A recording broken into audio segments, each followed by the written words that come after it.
of a Loaf of Bread by Mbuyiseni Mtshali.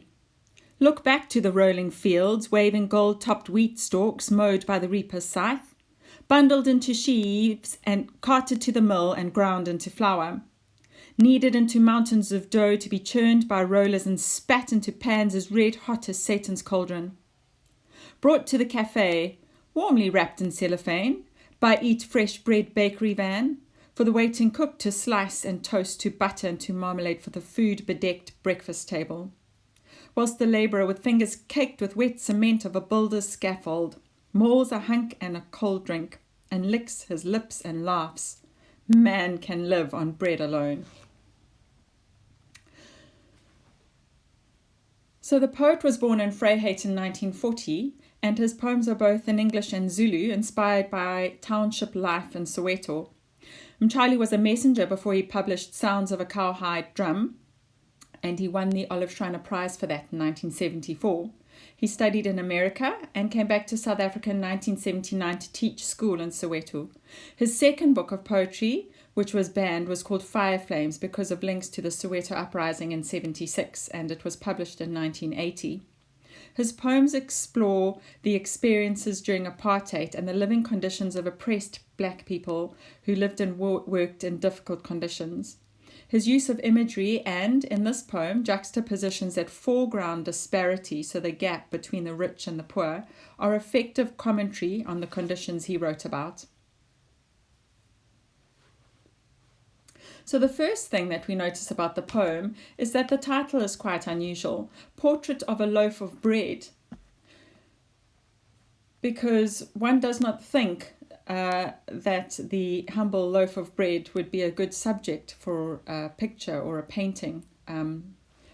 But the title is deliberate, and it is an extended metaphor. So the portrait that we see of the loaf of bread is how the bread starts in the field as wheat, and it's reaped, and it's ground into flour, and it's churned into bread tins and baked, and how it finds itself either on the food-bedecked table of the rich or torn off as a hunk by the labourer, who then washes it down with a cool drink.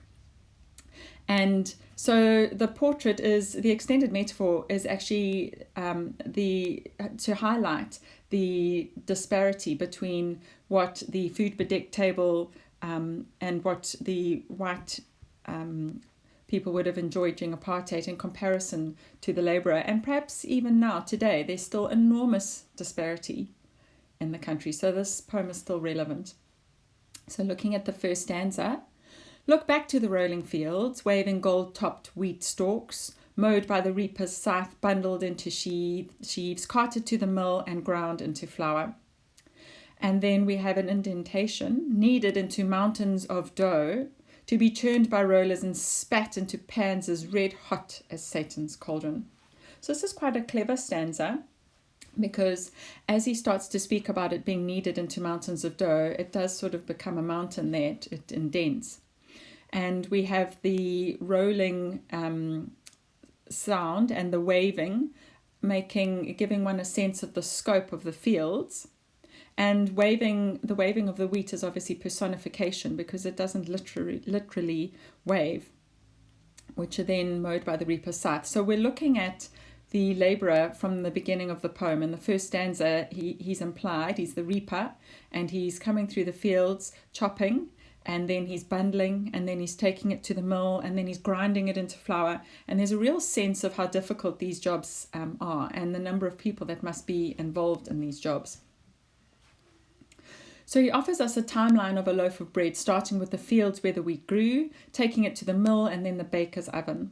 The wheat is personified as waving, and the ing words emphasize the movement and scale of the fields. There should be an ample crop. He uses simple and effective imagery to describe the wheat on its journey, for example, gold top to describe the wheat and its colour, and the hyperbole for mountains of dough describe how much bread is made in pans as red hot as Satan's cauldron, which is a simile. Again, this paints a picture of plenty, and it also tells you a lot about how many people would have been involved. So the labourers working in the bakery would have been very uncomfortable in the heat. And you can also just imagine how much work would have gone into it. And dough is an interesting word because it's also a colloquial word for money. And the labourers working under the difficult conditions aren't the ones who take home the profit. In fact, they're making the money for the bakery. So the wealthy get wealthier, the rich get richer. And then the shape of the stanza reinforces the idea of mountains of dough through the shape and the effort required to knead this much dough. So that hyperbole and then the actual structure supports that. Brought to the cafe, warmly wrapped in cellophane by Eat Fresh Bread bakery van, for the waiting cook to slice and toast, to butter and to marmalade. For the food bedecked breakfast table. So there's a sense in the stanza that there's a very full table already. It's food bedecked. So even before the cook brings the bread through to toast and slice and butter and add lovely toppings to it, it's already quite a full table. And we don't hear much about the people who get to eat this lovely food, but we do hear about the cook who has to be waiting hand on foot and slicing and toasting and doing all the jobs for the rich. Again, the imagery is very straightforward. Note the cook is serving. He is ready and at the beck and call of the diners. And he spreads the bread with appetizing toppings, not the diners themselves, so they don't even have to spread their own toast. The plosive alliteration emphasizes the excess of the food-bedecked breakfast table. It certainly didn't need any more food to be added. Who could afford a breakfast like this during apartheid? Certainly not the labourer, nor the cook, nor the person bringing the bread in the Eat Fresh Bread van. And so there is this juxtaposition.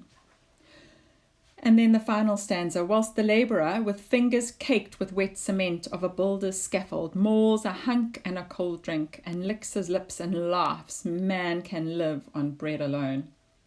So finally we come to a stanza that focuses entirely on the labourer, but the extended metaphor continues, and we see that his fingers are caked, but not with batter or flour, but rather with wet cement, which is part of what he would be doing with his day. Working with cement is not an easy job. And for him, there's no food-bedecked table, nor is there a cook waiting to serve him. And in fact, he just mauls a hunk of the bread. So no dainty slicing and toasting for him. There's a sense of urgency in his hunger. And so he mauls this hunk and he eats it with a cold drink and licks his lips and laughs. So the descriptions in the previous stanza make for a stark contrast to this one. Here, no one is waiting on the labourer hand and foot. And his fingers, as I've said, are not caked with flour or any of the delectable toppings in the previous stanza, but with his labour, with the cement. And when he mauls the bread, the metaphoric treatment of the bread being mauled compares him to a predator with no time for dainty table manners. There's an urgency to the manner that he attacks his food. In other words, he is hungry. So this juxtaposition is also foreground. And then he licks his lips and laughs. So the alliteration in licks his lips and laughs emphasizes how much he enjoys his meal. It is ironic in the sense that in that moment he is unaware of his oppression when we compare his meal with the meal in the previous stanza. So again, it is a picture of disparity. So in his hunger and his enjoyment of his meal, he licks his lips and laughs. But we as the reader understand that a comparison is being made, and we can see the irony there. Man can live on bread alone, is the final line, which is a biblical allusion to the verse that says man can't live on bread alone. It sums up the juxtaposition in the portrait that foregrounds the exploitation of labourers like him. All he has to sustain him is this bread, unlike the diners in the previous stanza. This portrait is an extended metaphor where the production of this bread and its various settings give us a picture of disparity and the exploitation of black South Africans during apartheid.